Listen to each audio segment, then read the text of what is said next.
Akkam jirtu uummata Oromoo hundumaa duraa nagaan koo nagaan Waaqayyoo fi nagaan Oromummaa isinaa qaqqabu jecha dhaamsa gabaabaa isinitti dabarfachuu sababan barbaaduu fi hamma xumura dhaamsa kootiitti obsaanii akkana dhaggeeffattanii kabaju guddaadhaan isin gaafadha.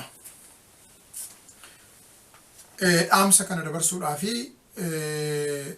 kan na dirqisiise haala uummanni Oromoo keessa jiru haala ammatti akka sabaatti keessa jiru ilaalchise akka sagalee Waaqayyootti fi akka seenaa Oromootti akkam akka inni fakkaatu gabaabaatti dhaamsa isin dabarsuu sababan barbaadee fi akkaataa ofii kootiif irra ilaaluuf akkaataa ofii kootiif hubadhutti haala yeroo kanaa wajjin kan deemu dhaamsa koo dabarfachuu fi akkasumas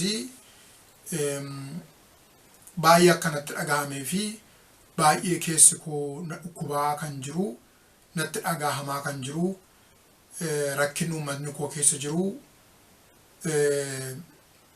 ba'aan ulfaataanii mootummaan abbaa hirree wayyaaneen itti ulfaachisee sabi koo baachaa jiru kun anaan kan natti ulfaatee fi kan na yaachise akkuma kanas saba koo saba Oromootti kan ulfaatee jiru ta'uusaa sababan hubadhee fi akka sagalee Waaqootti dhaamsa isin jajjabeessuu isin dabarsuu barbaade kanaaf obsana dhaggeeffadhaan jedha.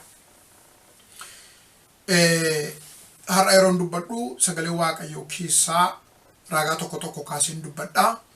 Seenaa saba Israa'elii fi seenaa nama saba Israa'el geggeessee biyya Gibxiitti baase Musee nama jedhamu wajjin wal qabsiiseen dubbachuu barbaada. Kana dubbachuudhaa fi kana dirqisiisee yookaas ergaa kana fudhadhee akkaan isinitti ba'u kan na taasise miiruma kootiin kakahee yookaas immoo imooshinaali ta'ee utuu hin tahin akka Oromoo tokkootti akka nama kiristaana ta'e tokkootti rakkinni saba kootii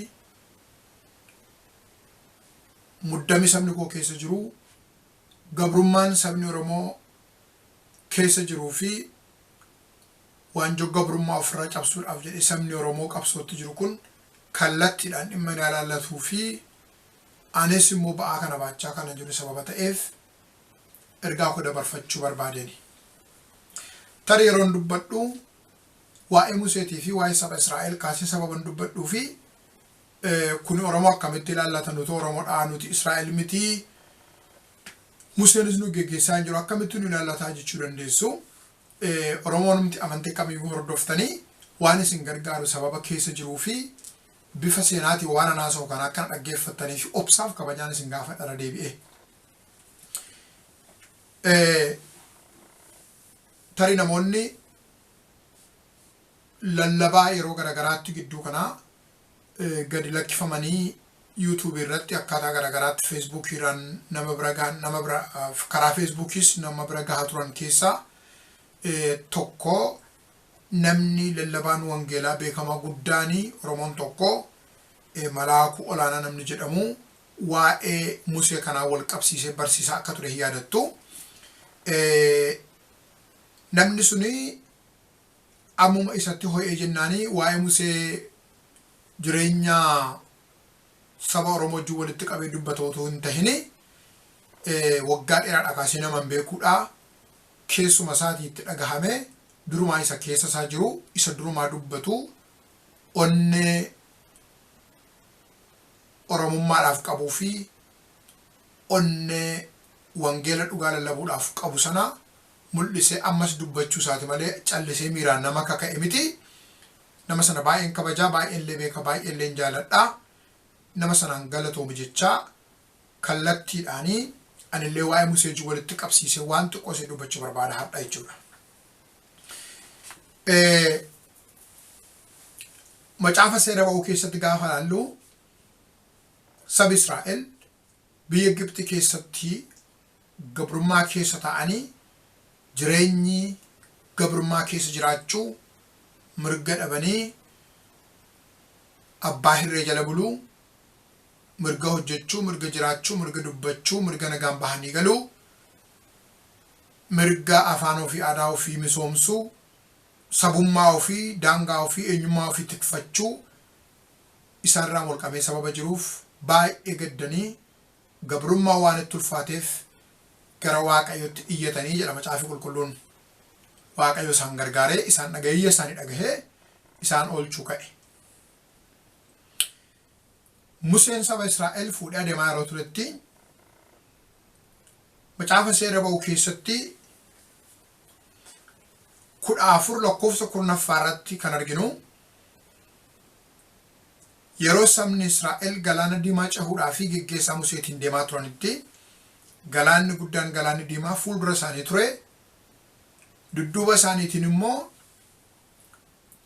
warri isaan gabrummaa isaanii garboonfachuu isaanii jibbanii harkaa deemaa jiran sun warri Farihoon warri Misraa jechuukooti warri Gibxiidhaa hin deemtanii nurkaa hin baatanii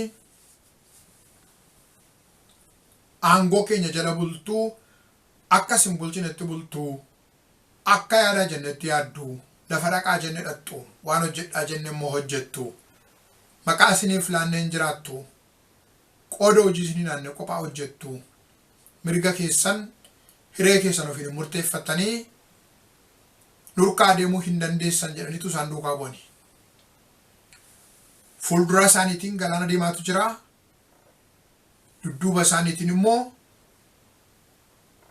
warra Misraatu loltuu isaanii hundumaa fudhatanii isaan fixuudhaaf dhufan jechuudha.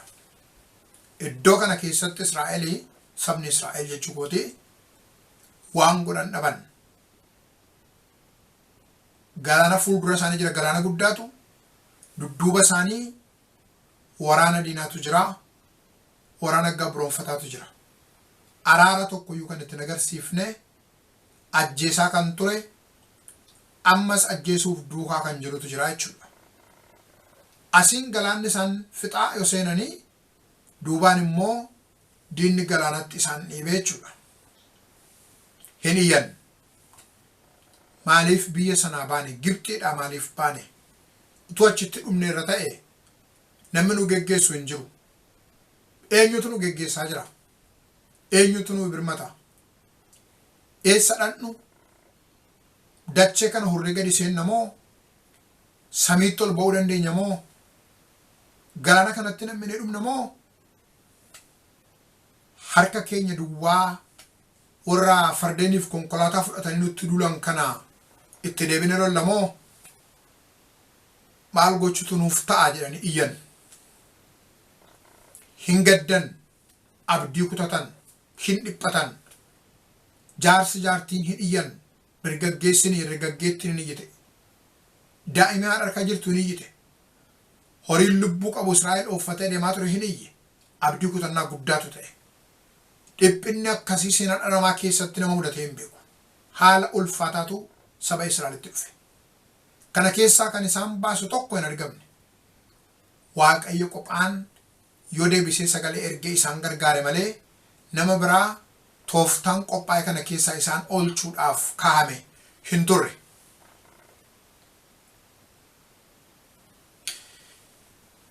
Isa booddee Museen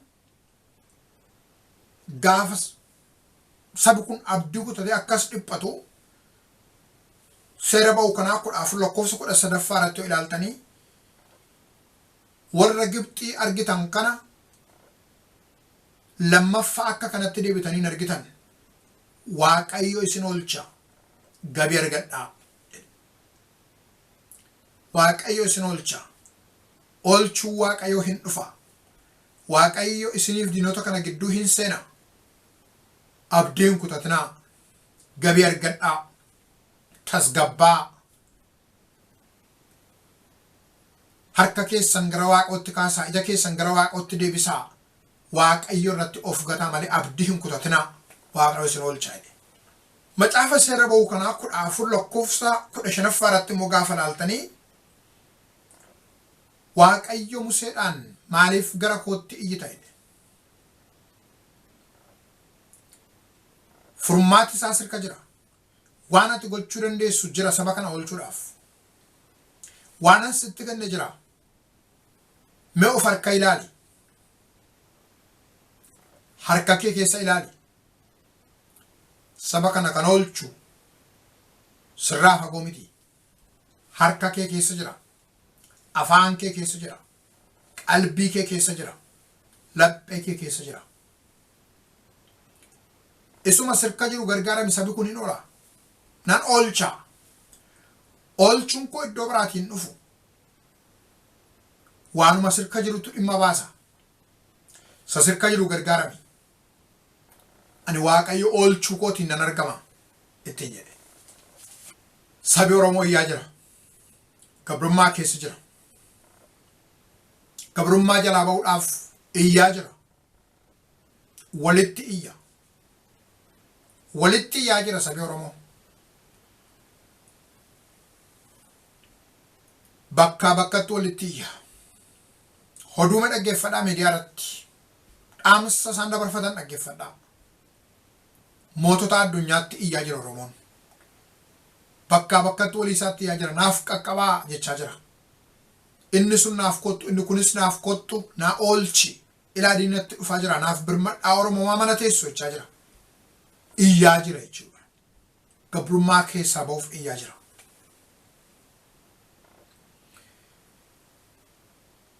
Bilisummaa dheebotee, nagaa dheebotee, misooma dheebotee, guddina dheebotee iyyaa jira jechuudha. Bilisummaa jalaa ba'uuf immoo iyyuu kana mirga isaatiif ofirraa lolachuu kana yoom eegale. Erga gaafa Oromiyaan impaayera Itoophiyaatti makamteetii uummati Oromoo karaa tokko yookaan karaa lama bifa qindaawaa ta'een yookaan bifa qindaawaa hin ta'iniin utuu lolatu amma ammaatti deeme.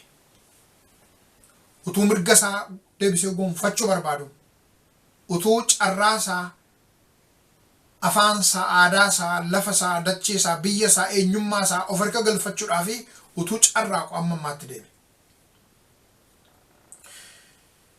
Keessaayyuu sadaasa 2015 kaasee uummati Oromoo dheebuunni bilisummaadhaaf qabu, dheebuunni nagaadhaaf qabu, jaalallinni nagaadhaaf qabu, jaalallinni bilisummaadhaaf qabu itti caalaa deeme. Ergasii rakkinnis, du'uunis, hidhamuunis, rasaasaan du'uun, fayyaatti abiddaan manidhaa keessatti gubachuun, biyya isaarraa ari'amuun, dachee isaarraa buqqa'uun, mirga dhabuun, arrabsamuun, akka sab-humaaniitti ilaalamuun itti hammaatee itti fufe. Bakka gabaatti hin ajjeefama. Mana barnootaatti hin ajjeefama.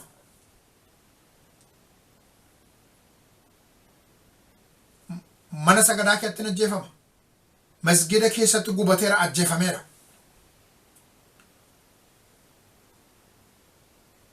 Bishooftuutti laga Hora Arsadeetti ajjeefameera. Bakka qulqullaa'aa bakka itti waaqa kadhachuu dhaqutti masgidatti ajjeefameera. Hora Arsadeetti ajjeefameera. Bakka hundumaatti rakkinatu isa qabee jira. Muddamatu isa marsee jira. Hidhiyya sabi kun.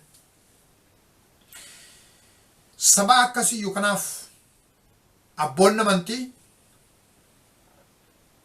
amma egaa yeroon itti isin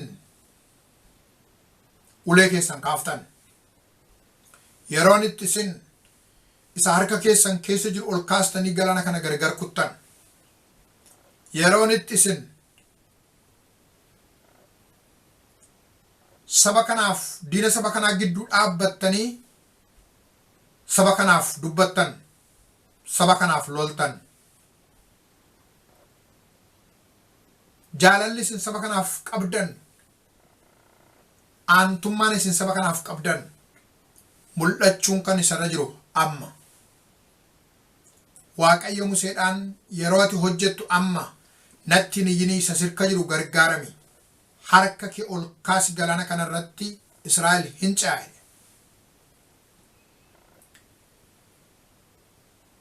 isa harka keessan keessa jiru gargaaramaa isinii jedha Waaqayyo. Abboonni amantii uummata Oromoo gidduutti kaatanii jettan geggeessitoonni waldaa kiristaanaa, luboonni waldaa kiristaanaa, lallaboonni wangeelaa isa harka keessan keessa jiru gargaaramaa. Sabni kun haca'u galaana saba kana dura dhaabbatee jirutti dubbadhaa. Waraana saba kana dudduubaaf dura isaatiin muddaa jirutti, ajjeesaa jirutti, dhiphisaa jirutti dubbadhaa. Uleensaa isin harka jira. Hincaa sabi kun itti dubbadhaa.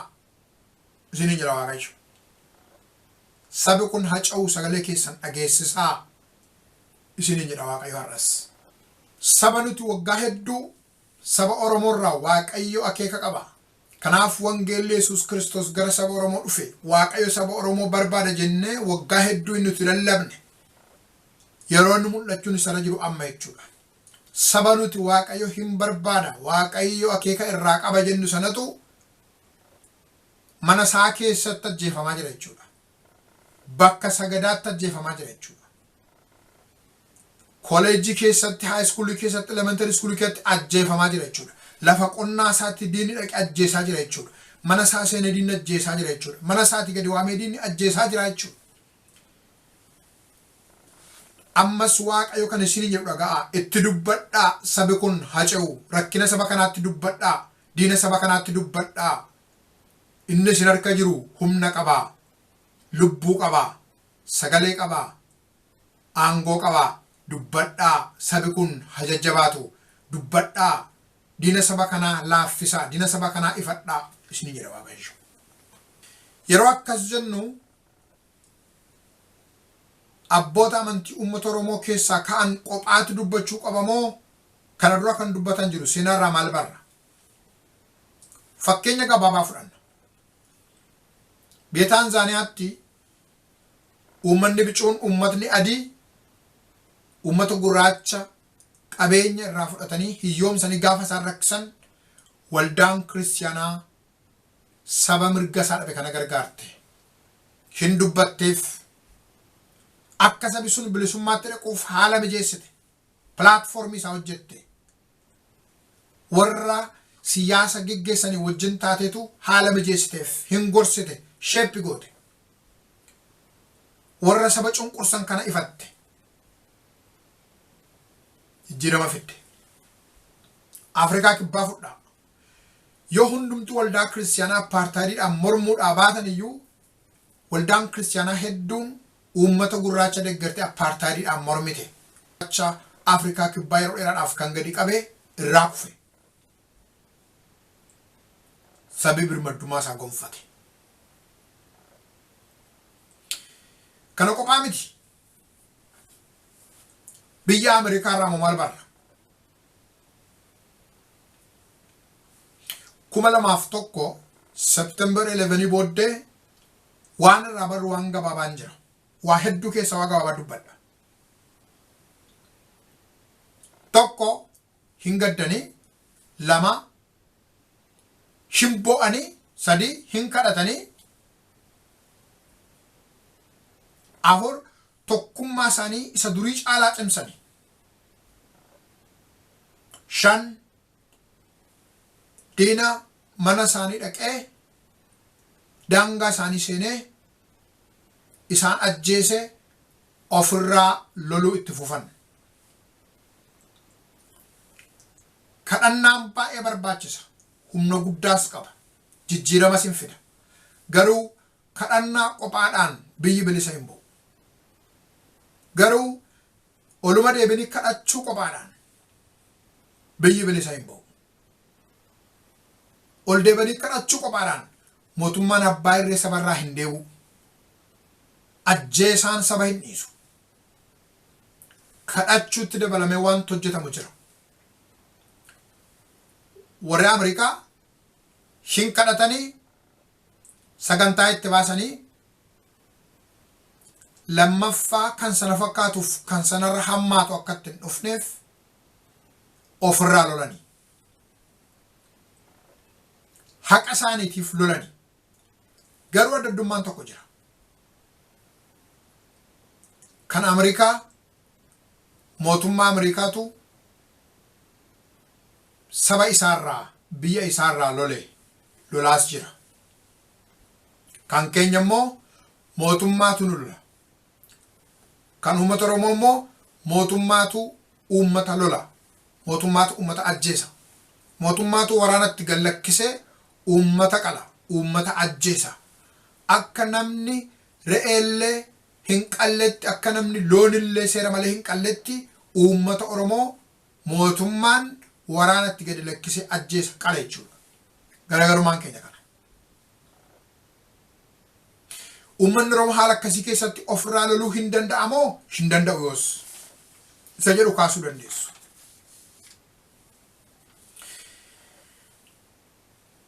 Tarii kanarratti namoonni yaada dabalataa argachuu barbaadanii kitaaban yeroo darbe barreesse Evangelical Christianity in the Politics in the Context of Oromo People in Ethiopia kan jedhu irratti fuula 156 hamma fuula 159 dubbisuu dandeessu. Just warring barbaachisaadha moo barbaachisaa miti? Akkamitti ta'a? Haalli inni keessa ta'u immoo akkamitti? Uummanni Oromoo kana gargaaramuu hin danda'amu moo hin danda'u? Yoo gargaaramuu danda'e akkamitti? Yoo hin danda'u ta'e immoo maaliif? Kana gara fuulduraatti itti deebuu dandeenya. Yaa uummata Oromoo mirga keessaniif falmachuu itti fufaa. Qabsoo itti fufaa. Amma gara sa'a 11 walakkaatti geessaniittu bariin keessan dhufaa jira. Ifti keessan dhufaa jira. Isintu ifatti ba'a. Inni har'a isin ajjeesu kun hin kufa. Hin caccaba. Hin diigama. Isin immoo saba Waaqayyooti. Saba Waaqayyo jaallatudha. Saba nagaa jaallatudha. Saba birmaddummaa jaallatudha. Saba kan biraatiif nagaa hawwuudha. Saba qabeenya isaa kan biraatiif firee wajjin jiraatudha. Nagaa barbaadu, nagaa jaallattu. Hin sodaatinaa duratti adeema. Waaqayyo humna isiniif hin kenna. Waaqayyo gama keessan hin gora. Waaqayyo isin hin dhiisu. Waaqayyo isin hin ganne. Abdiin kutatinaa. Waaqayyo madaa keessan kana hin fayyisa. Caba keessan kana hin fayyisa. Birmaddummaa keessan hin argitu. Jabaadhaa dura keessanitti adeema. Jaalalli isin nagaaf qabdan itti haa caalu. Kabaji isin saba kan biraatiif qabdan itti haa caalu. Jaalalli isin araaraaf qabdan itti haa caalu. Garee uummata Oromoo yeroo akkasii kanatti yeroo bakka hundumaatti dhiigni ijoollee keessanii dhiigni keessan dhangala'aa jirutti yerootti dhimmi keessan harka keessan keessa galaa jirutti abboonni amantii kamiyyuu maqaa araaraatiin ergaa diinaa fidanii dhufanii birmaddummaa isin harka keessan keessa galfachuudhaaf dhiiga ijoollee keessaniitti wareegaa jirtan gumaacha lubbuu gumaacha dhiigaatti kennaa jirtan kana isin harkaa akka furan eenyuyyuu maqaa amantiitiin eenyuyyuu maqaa araaraatiin akkasin dogoggorsine. Araarri barbaachisaadha. Nagaan barbaachisaadha gaaffiyyuu hin qabu. Waaqayyos nagaa barbaada. Oromoonis nagaa barbaada. Garuu yeroo itti harki diina keessanii dhiiga keessanii laaqame kanatti eenyuyyuu gati isin haqa keessan deeffachuudhaaf biyya keessan deeffachuudhaaf kaffalaa jirtan kana waa'ummaatti lakkaa'e akkasin hin gowwoomsine. Diina biyya keessan qabate harkaa biyya keessan fudhaati qabeenya keessan fudhaati daangaa keessan fudhaati araaramaa. Namni kamiyyuu qabeenya keessan harka isaa keessa kaa'ate dhiiga ijoollee keessanii gadi jikse lubbuu wal deemaa keessanii fixe samiidhaaf lafarraan uummata harka duwwaa waaqa kadhachuu yaatan galaanatti ofe bowwaatti ofe isin fixe isin lole ijoollee keessan ajjeese abboota ajjeese armoota ajjeese jaarsa ajjeese jaartii ajjeese xinnaa ajjeese guddaa ajjeese qabeenya keessan of harka kaa'ate daangaa keessan keessa taa'e isin reebee isin ajjeese isin boossise isinitti araaramuudhaaf yoo fedhe kuni soba. Geggeessaan amantii utuu diinni biyya keessan of harkaa qabu qabeenyi keessan harka diinaa jiru araaramaa isiniin jedhes inni isin soba. Inni dhugaaf isin araarsa miti. Ergaa diinaa baata. Diinatu isinitti erge. Kan akkasii adda baafadhaa. Lamuu hin gowwoominaa. Isin saba guddaa, saba sodaachisaa, saba kabajamaa, saba beekamaa, saba jaallatamaa, saba ogeessa, saba mul'ata qabu, saba humna qabu, saba of jijjiiruu, of bilisoomsuu danda'u, saba araaramuus danda'u. Kan kee harka kee keessa galfadhuuti araarame. Namni har'a gaafa diinni si ajjeesu, gaafa mootummaan abbaa irree kun si ajjeesu, si qalu, si dhidhiitu, harka isaa dhiiga keetiin laaqqatu, wajjin nyaatu, wajjin dhugu, wajjin jiraatu, ko'ooppireetu wajjin godhu, borsi araarsuu dhufe si gurgurachuu dhufa. Gabrummaa jalatti si deebisuu dhufa. Kanaaf hin gowwoomin uummata Oromoo. Araarri akka inni itti ta'u akka macaafa qulqulluuttis akki isaa hin jira. Akka aadaa Oromoottis akki isaa hin jira. Araarri dhuunfaas, araarri gartuus, araarri biyyaas akki isaa hin jira. Kanaaf yoo uummata Oromoo qabsoo kee itti fufi. Jaalalli araaraaf qabdu haa jiraatu. Jaalalli nagaaf qabdu haa jiraatu. Garuu birmaddummaa kee eenyutti iyyuu hin kennin. Carraa kee eenyutti iyyuu hin kennin. Ani araaraan hin mormu. Araaraan nan deeggara. Araara dhugaa irratti ta'e. Kan koo isa fudhatte erganaa deebistee booddee hankoo of harka kaadhee sitti araaramuudhaaf fedha guddaan qaba. Utuu ati kan koo of harkaa qabdu, tuna ajjeestu, tu daangaa koo keessa teessu, utuu gannaariite mana koo teessu, utuu obboleessa koo obboleetti koo ajjeestu, isa irraanfadhuutti araarama jechuu hin dandeessu. Akkasittiin ilaala. Araara akkamitti ta'a waan jedhuu fi dhiifama hojii koo isinitti himachuudhaaf utuu hin ta'in waan saayintifik ta'e, waan bibilikaal ta'e, teoloojikaalii waan ta'e, wanta nu jedhe waan jiruuf hin dubbadha. Kitaaba koo irraa fuula 207 hamma fuula 234 dubbistanii araarri akkamii akka ta'u, macaafa qulqulluu keettis aadaa keenya keettis araarri akkamitti akka ta'u gadi fageenyaan kanan dubbadhee kanan barreesse hin jira ilaaluu dandeessu. Yoo feetan immoo yeroo biraasitti deebuu dandeenya. Kanaaf wal qabsiisee kanan dubbachuu barbaadu yaa uummata Oromoo. Akka nama amantii kiristaanaa hordofuutti, akka teoloojiyaan Oromoo tokkotti, akka nama wangeela Yesuus Kiristoos dhala namaa hundumaatti lallabuutti waan tokko isinitti hima. Amantiin kiristaanaa ani hordofu uummata Oromoof beekamtummaa hin kenna. Recognize isin godha. Wangeelan lallabus uummata Oromoo recognize godha. Kana wal qabsiisuu waan dubbachuu barbaadu yaa uummata Oromoo, amantiin kiristaanaa uummata Oromootiif beekamtummaa kenna. Macaafni qulqulluun kun akkuma saba kamiyyuu saba biyya lafaa keessa jiraatu afaan garagaraa dubbatu aadaa garagaraa qabuuf beekamtummaa kennu uummata Oromootiifis waluma qixxe beekamtummaa kenna. Gabaabaadhumatti macaafa qulqulluu keessaa fakkeenya kaasne haa ilaallu. Macaafa qulqulluu isa jalqabarra jiruu fi isa dhumarra jiru. Mee seera uumamaa 5 lakkoofsa 2 ilaallu. Waaqayyo nama uume dhiiraa fi dubara isaan uume. waaqayyo namni uumuunsa achi ka'a jechuudha. Nama waaqayyo uume kana keessa anatu jira, situ jira, saba hunduma dhala namaa ta'etu jira. Wal qixxa jechuudha.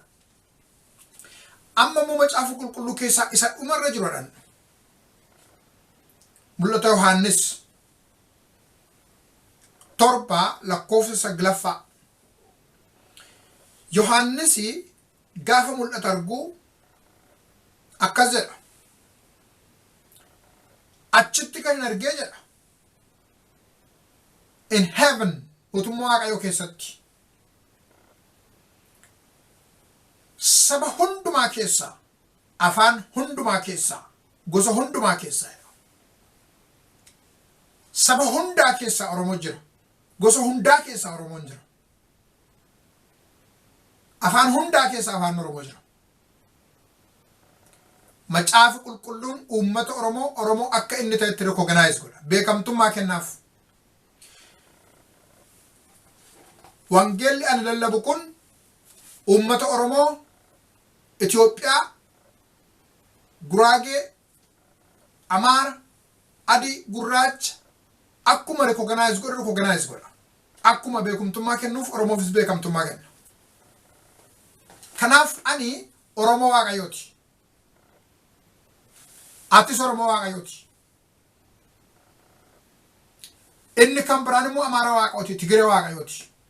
Guraagee Waaqayyooti, Hadiyyaa Waaqayyooti, Kambaataa Waaqayyooti, Adii Waaqayyooti, Gurraacha Waaqayyooti. I will be Oromo of God in heaven even. Mootummaa Waaqayyoo keessatti Oromoo Waaqayyooti. Namoonni tokko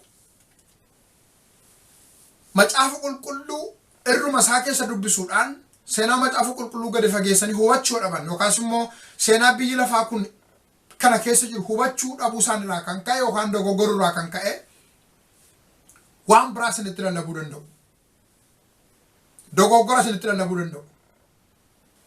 Fakkeenyaaf macaafa qulqulluu keessatti Itoophiyaa kan jedhu Oromoo bakka bu'amoo saba kabaraa bakka bu'amoo Itoophiyaa kan jedhu kun maaliif akka inni dhaabbatu macaafa qulqulluu keessatti gadi fageenyaan qorachuun barbaachisa. Macaafa qulqulluu keessatti Itoophiyaan ni jedhu maqaan sun eenyuuf kenname eenyutu immoo calqaba Itoophiyaa jedhee waame.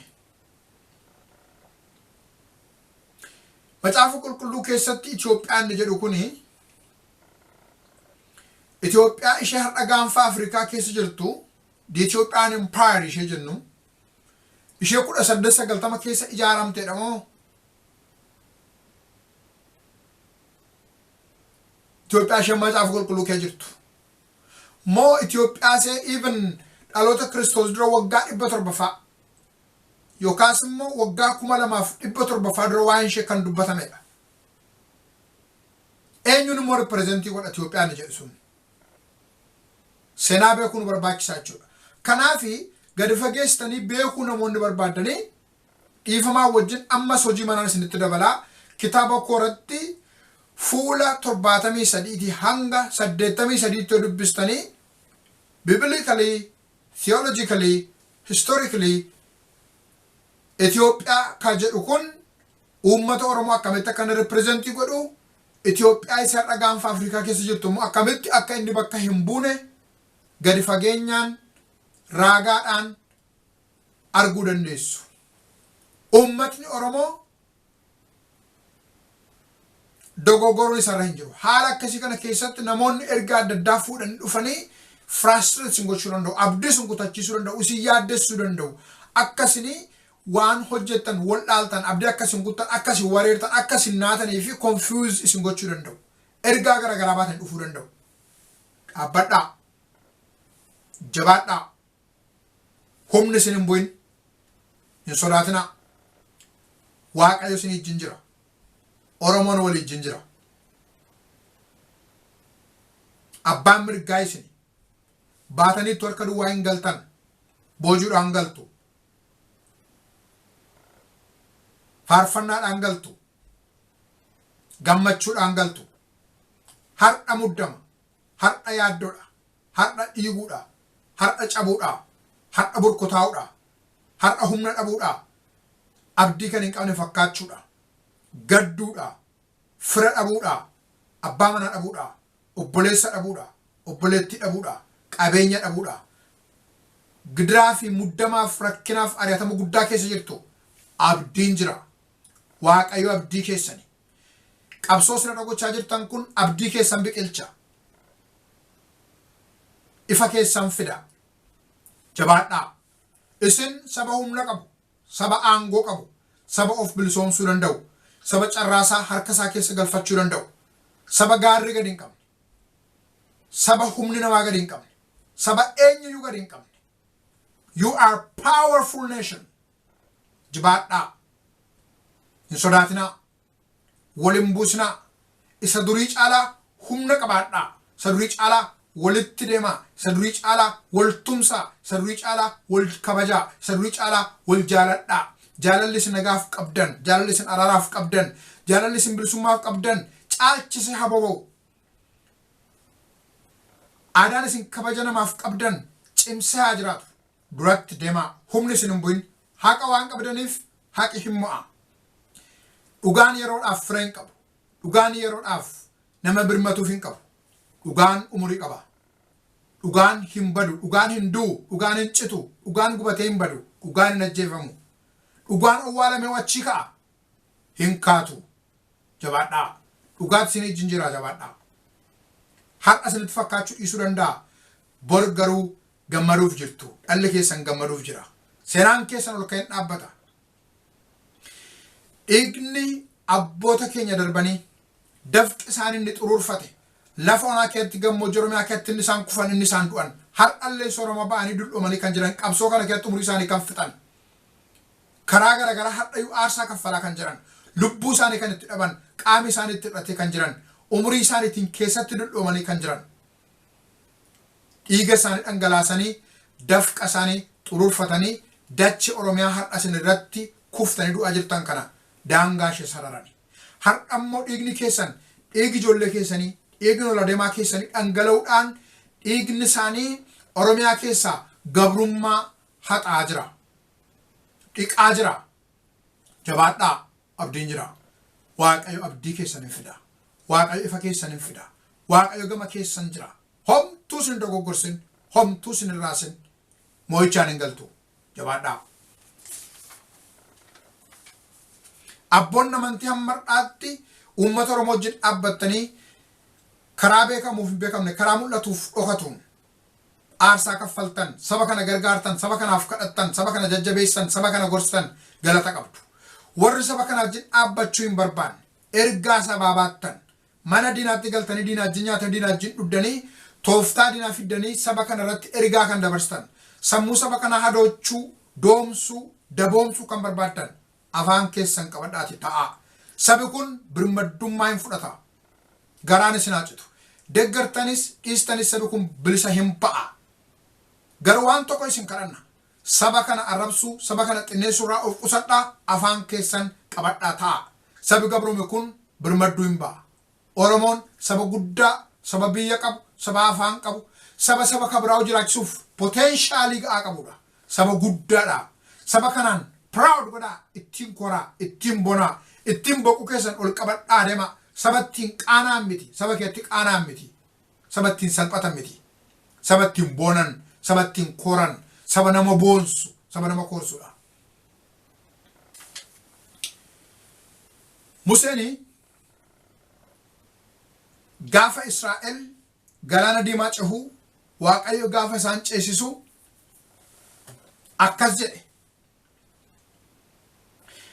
waaqayyo isa kan abboota kootii ani isa ol nan qabaa jedhe seera ba'uu 15 lakkoofsa lammaffaarratti waaqayyo isa kan abboota kootii ani isa ol nan qabaa jedhe nus waaqayyo isa kan abboota keenyaa ol qabna waaqayyoon wal wajjin kadhanna amma waaqayyoon wal wajjin kadhanna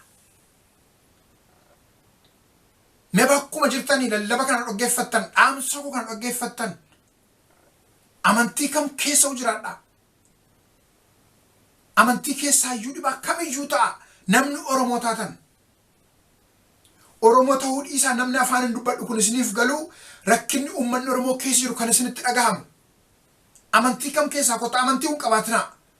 Al tokko kabajaan isin kadhadhaa. Amma naajjiin kadhadhaa Waaqayyoon. Hin kadhanna. Waaqa abboota keenyaa kadhanna. Yeroo kadhannu garuu abboota keenya darban maqaa isaanii tokko tokko kaafnee kadhanna. Hundumti keessan hooggantoonni siyaasaa, geggeessitoonni amantii iddoo kamirrayyuu sadarkaa kamirrayyuu biyya kam keessa kan jirtan al tokko kabajaan isin kadhadhaa. Amma kadhannaa kana wajjin kadhadhaa. Dhiifama wajjin hundumti keessan wajjin kadhadhaa doo jirtanii. Yeroo kadhannu garuu mallattoo garbummaa diduu keenya ittiin ibsinu sana gargaaramuudhaan hamma xumurutti waliin kadhanna. Ha kadhannu. Waaqa marii galaan, Waaqa magarsaa barii, Waaqa gadaa gammadaa, Waaqa falmataa biyyaa, Waaqa abbaa xiiqii,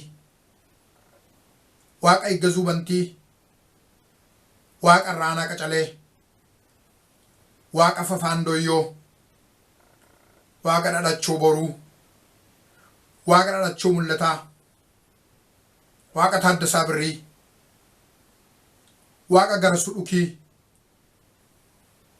Waaqa abishee garbaa, Waaqa waaqa guutuu, Waaqa elamoo qilxuu, Waaqa baaroo tumsaa, Waaqa guddinaa tumsaa, Waaqa laggasee wagii, mootummaa wayyaanii uummata Oromoo irraa kuffisi, agaazii kuffisi, afaansee waliin maki, aangoo ishee caccabsi, humnaa fi tooftaa fi tarsiimoo isheen ittiin Oromoo caccabsitu kana harkaa balleessi, walitti ishee deebisi, qeerroof humna kenni, waraana bilisummaa Oromoof humna kenni, uummata Oromoof humna kenni, uummata Oromoof jabina kenni, Oromoo milkeessi, Oromoo abbaa biyyaa godhi, Oromoodhaaf dhugaa isaa deebisi galchi, Oromoon biyya isaa irratti haa kabajamu jaallatamu, Oromoon biyya isaa irratti nagaa argatu, diinni Oromoo haa kufu, Oromiyaan bilisaa taatu. Ameen. Galatoomaa.